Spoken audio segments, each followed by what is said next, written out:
ఈరోజు మార్కెట్కి వెళ్ళి రొయ్యలు తెచ్చాను ఫ్రెండ్స్. ఈరోజు రొయ్యలతో మంచి కర్రీ చేసి చూపిస్తాను. మరి ఇప్పుడు నేను క్లీనింగ్ ప్రాసెస్ చేస్తున్నాను. ఇక్కడ దీనికి ఇలా ఉంటుంది కదా, షాప్ అతని మంచిగా క్లీన్ చేసి ఇచ్చాడు.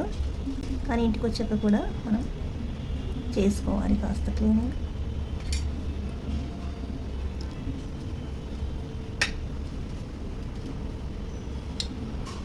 ఇలా ఈ నల్లది ఉంటుంది, దాన్ని తీసేసి ప్రతి ఒక్కటి మంచిగా క్లీన్ చేసుకొని పెట్టుకోవాలి. మొత్తం అంతా క్లీన్ చేశాక చూపిస్తాను.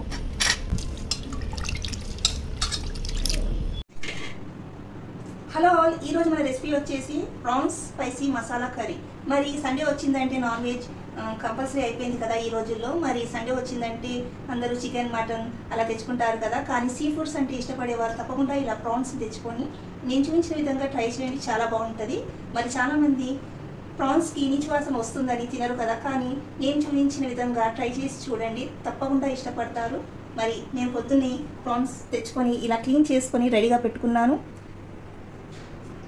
మరి ప్రాన్స్ కర్రీలో వేసే ఇంగ్రీడియంట్స్ అన్నీ రెడీగా ఉన్నాయి. మరి మనం ప్రాసెస్ స్టార్ట్ చేద్దాం. మరి ప్రాన్స్ మసాలా కర్రీ కోసం ముందుగానే నేను ఇలా ఆనియన్స్ని కట్ చేసి పెట్టుకున్నాను. అలాగే పచ్చిమిరపకాయలు, వెల్లుల్లి, అలాగే అల్లం ముక్కలు రెడీగా పెట్టుకున్నాను. ముందుగా క్లీన్ చేసి పెట్టుకున్న రొయ్యలలో పసుపు వేసుకోవాలి, 1/2 టీ స్పూన్ వరకే. అలాగే కాస్తంత ఉప్పు కూడా వేసుకోవాలి.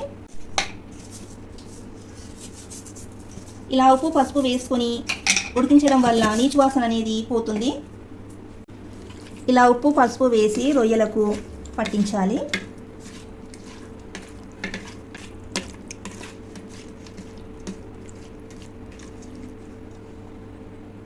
ముందుగా స్టవ్ వెలిగించుకోవాలి. ప్యాన్లో మనం మ్యారినేట్ చేసి పెట్టుకున్న రొయ్యలను వేసుకొని ఉడికించాలి. ఇందులో ఎక్స్ట్రా వాటర్ వేయాల్సిన అవసరం లేదు. రొయ్యలు కడిగినప్పుడు అందులో కాస్తంత వాటర్ ఉంటుంది కదా, అదే వాటర్ సరిపోతుంది. వాటర్ అంతా ఇంకిపోయే వరకు వీటిని ఇలా ఉడికించాలి. ఇలా వుడెన్ స్టిక్ని వాడడం మంచిదండి. ప్రాన్స్ విరిగిపోకుండా ఉంటాయి ఇలా వుడెన్ స్టిక్ వాడడం వల్ల.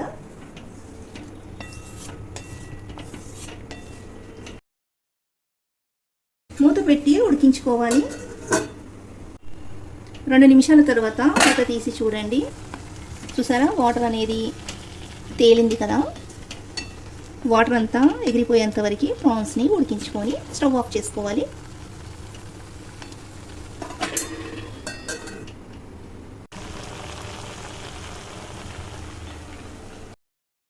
చూసారు కదా, ఇలా రొయ్యలను వాటర్ అంతా ఎగిరిపోయేంత వరకు ఉడికించుకోవాలి. రొయ్యల్లో నీచు వాసన అధికంగా ఉంటుంది కదా. మరి ఆ నీచు వాసన పోవాలంటే రొయ్యలను 2-3 సార్లు బాగా వాటర్ వేసి క్లీన్ చేసుకోవాలి. ఆ తర్వాత 1 స్పూన్ వరకు ఉప్పు, అలాగే 1/2 స్పూన్ వరకు పసుపు వేసి బాగా రొయ్యలకు పట్టించి ఇలా బాండిలో వేసి వాటర్ అంతా ఎగిరిపోయేంత వరకు ఉడికించుకోవాలి. ఇలా చేయడం వల్ల చాలా మటుకు నీచు వాసన అనేది తగ్గిపోతుంది. స్పైసీ మసాలా ప్రాన్స్ కర్రీ చేసుకోవడానికి ముందుగా మనము ఉల్లిపాయలను, అలాగే పచ్చిమిరపకాయలు, వెల్లుల్లి, అల్లంని మంచిగా గ్రైండ్ చేసుకొని పేస్ట్ రెడీ చేసుకోవాలి. మరి దానికోసం మిక్సర్ జార్లో ముందుగా ఆనియన్ ముక్కలు, అలాగే 10 వరకు వెల్లుల్లి, అలాగే ఇంచు వరకు అల్లం ముక్క, 3 పచ్చిమిరపకాయ ముక్కలు కట్ చేసుకొని వేసుకుంటున్నాను.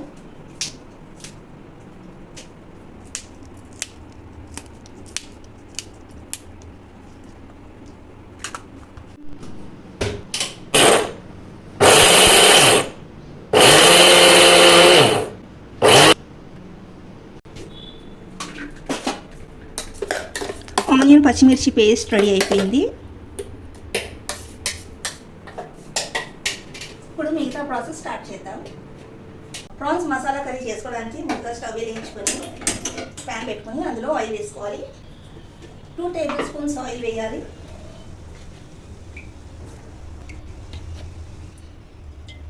ఆయిల్ వేడైంది. ఇప్పుడు అందులో సాజీరా, పట్టా, లవంగం వేసుకోవాలి.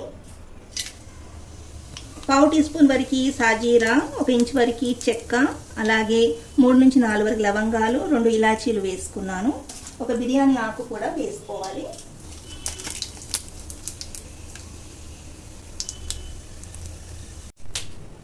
పచ్చిమిరపకాయ ముక్కలు,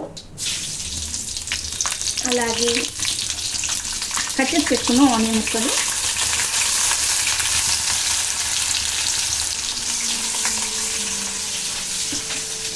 ఆనియన్ ముక్కలు వేగేలోపు టమాటాలను కట్ చేసుకుందాం. ఆనియన్స్ వేగిపోయాయి. కట్ చేసుకున్న టమాటా ముక్కలను వేసుకున్నాను. 2 చిన్న సైజ్ టమాటాలను చిన్న చిన్నగా కట్ చేసుకొని వేసుకుని టమాటా సాఫ్ట్ అయ్యేంత వరకు కుక్ చేసుకోవాలి. టమాటాలు త్వరగా సాఫ్ట్ అవ్వాలంటే ఇలా కొద్దిగా సాల్ట్ అనేది వేసుకోవాలి.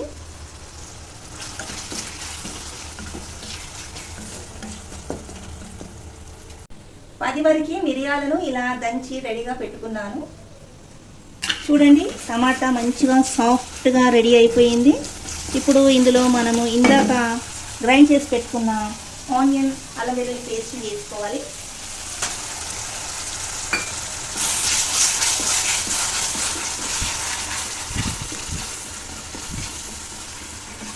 ఇలా మీడియం ఫ్లేమ్ పైన 2-3 నిమిషాలు బాగా ఫ్రై అవ్వనివ్వాలి.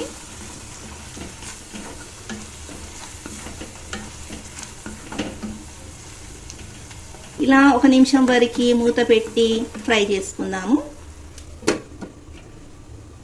నిమిషం తర్వాత మూత తీద్దాం. చూసారా, లైట్గా ఇలా కలర్ మారింది. ఆయిల్ అనేది సైడ్స్లో రిలీజ్ అయ్యేంత వరకు కుక్ అవ్వనివ్వాలి. ఇప్పుడు ఇందులో ఫ్రెష్గా కట్ చేసుకొని కొత్తిమీరని వేసుకోవాలి.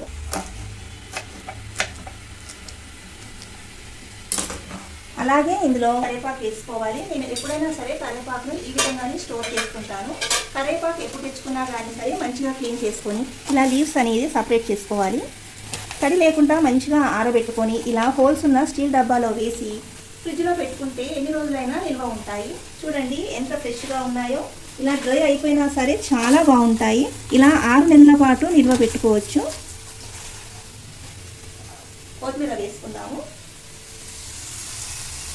ఎప్పుడైనా సరే ఇలా కొత్తిమీర, కరివేపాకు అనేది నాన్ వెజ్ రెసిపీస్ చేసేటప్పుడు ఆనియన్స్ ఫ్రై అయ్యే టైంలో వేసుకుంటే నీచు వాసన అనేది లేకుండా చాలా మంచి టేస్ట్ అనేది కర్రీకి వస్తుంది. ఇప్పుడు ఇందులో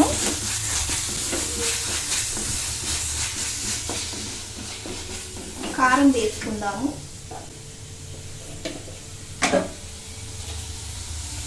2 స్పూన్స్ వరకు కారం టేస్ట్కి తగ్గట్టుగా వేసుకోవాలి. అలాగే పసుపు 1/2 టీ స్పూన్ వరకు పసుపు, 1 స్పూన్ వరకు ఉప్పు వేసుకొని మొత్తం అంతా మంచిగా కలుపుకోవాలి. ఇప్పుడు ఇందులో రొయ్యలు కూడా వేసి కలుపుకోవాలి.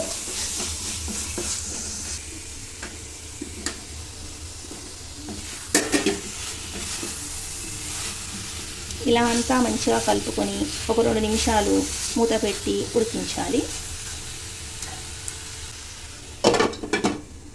2 నిమిషాల తర్వాత మూత తీసి చూడండి. రొయ్యలు అనేవి మంచిగా ఉడికిపోయాయి కదా. ఇప్పుడు ఇందులో కొన్ని ఇంగ్రీడియంట్స్ వేసుకోవాలి. ఇందాక దంచి పెట్టుకున్న మిరియాల పొడి, అలాగే 1 స్పూన్ వరకు ధనియా పొడి వేసుకోవాలి. ధనియాల పొడి చాలా బాగుంటుంది. అలాగే 1/2 స్పూన్ వరకు జీలకర్ర పొడి వేసుకోవాలి.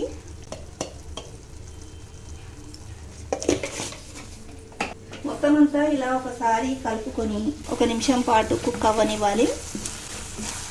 ఇలా ఇవన్నీ ఇంగ్రీడియంట్స్ వేయడం వల్ల రొయ్యలకున్న నీచు వాసన అనేది పూర్తిగా తగ్గిపోతుంది.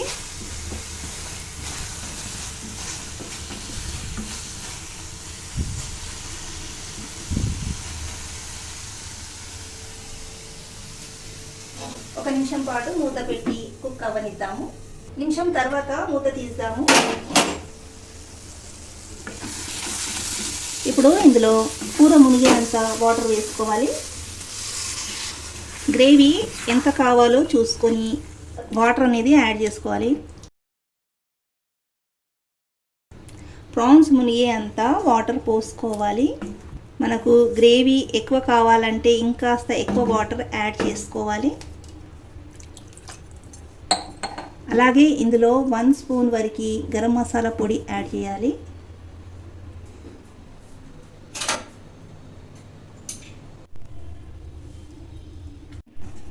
మొత్తం అంతా బాగా కలుపుకొని మూత పెట్టి 10 నిమిషాలు మంచిగా ఉడికించుకోవాలి.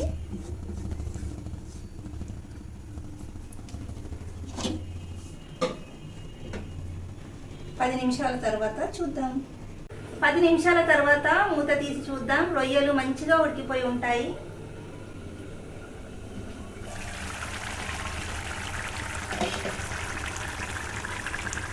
చూసారు కదా, మనకి కావాల్సిన కన్సిస్టెన్సీలో కర్రీ అనేది రెడీ అయిపోయింది.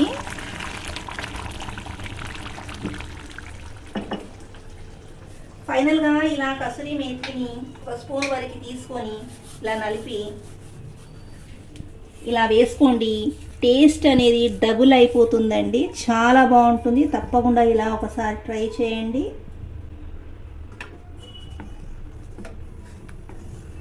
తప్పకుండా ఇలా ఒకసారి ట్రై చేసి పెట్టండి. నీచు వాసన అని తినని వాళ్ళు కూడా ఇలా ప్లేట్లు లాగించేస్తారు, అంత బాగుంటుంది. తప్పకుండా ఇలా ట్రై చేసి చూడండి ఫ్రెండ్స్, చాలా బాగుంటుంది. స్టవ్ ఆఫ్ చేసుకుందాం. సర్వింగ్ బౌల్లో తీసి పెడదాము. Tasty spicy masala prawns curry ready అయిపోయింది. ఈ సండే తప్పకుండా మీరు కూడా ఇలా ఒకసారి ట్రై చేసి చూడండి, చాలా బాగుంటుంది. పర్ఫెక్ట్గా కుదిరింది. ఇలా గ్రేవీ కూడా చాలా బాగా వచ్చింది. రైస్లోకైనా, బగారా రైస్, బిర్యానీలోకైనా చాలా బాగుంటుంది. ఇంటికి ఎవరైనా రిలేటివ్స్ వచ్చినా ఇలా వండి పెట్టండి, తప్పకుండా ఇష్టపడతారు. మరి నేను చేసిన ఈ ప్రాన్స్ కర్రీ మీకు నచ్చితే తప్పకుండా మన ఛానల్ని ఫాలో అవ్వండి, లైక్ చేసి సబ్స్క్రైబ్ చేయండి. Thanks for watching.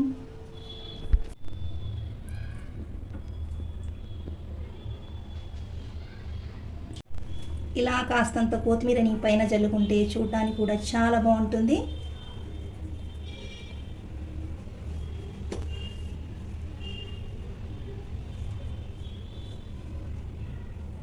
చూసారు కదా friends, spicy masala prawns curry ఎంత ఈజీగా రెడీ చేసుకున్నాము. మీరు కూడా నేను చూపించిన టిప్స్ ఫాలో అవుతూ సేమ్ ప్రాసెస్లో ట్రై చేయండి, తప్పకుండా చాలా బాగా వస్తుంది. నీచు వాసన అని చెప్పేసి తినని వాళ్ళు కూడా చాలా ఇష్టంగా తింటారు. మరి ఈ విధంగా ఈ సండే ఒకసారి ట్రై చేసి మీకు ఎలా వచ్చిందో నాకు కమెంట్ చేసి చెప్పండి. మరి చూసారు కదా, ఇప్పుడు కర్రీ అనేది ఎలా థిక్ కన్సిస్టెన్సీకి మారిపోయిందో. మనకి కావాల్సిన లిక్విడ్ కన్సిస్టెన్సీ కన్నా కూడా ఇంకాస్త ఎక్కువని లిక్విడీగా ఉన్నప్పుడే స్టవ్ ఆఫ్ చేసుకోవాలి. ఆ తర్వాత కాస్త చల్లారాక ఇలా గట్టి పడుతుంది.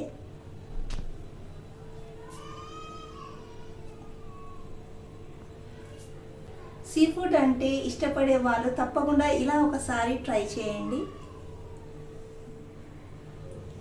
మరి ఈ ప్రాన్స్ కర్రీ ప్లెయిన్ రైస్లోకైనా, బగారా రైస్లోకైనా, లేదంటే బిర్యానీలోకైనా చాలా బాగుంటుంది.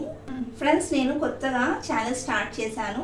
ఒకసారి నా ఛానల్ని విజిట్ చేసి నేను అప్లోడ్ పెట్టిన వీడియోస్ చూడండి. మీకు నచ్చితే తప్పకుండా లైక్ చేసి అలాగే ఛానల్ని సబ్స్క్రైబ్ చేసుకోండి. Thanks for watching.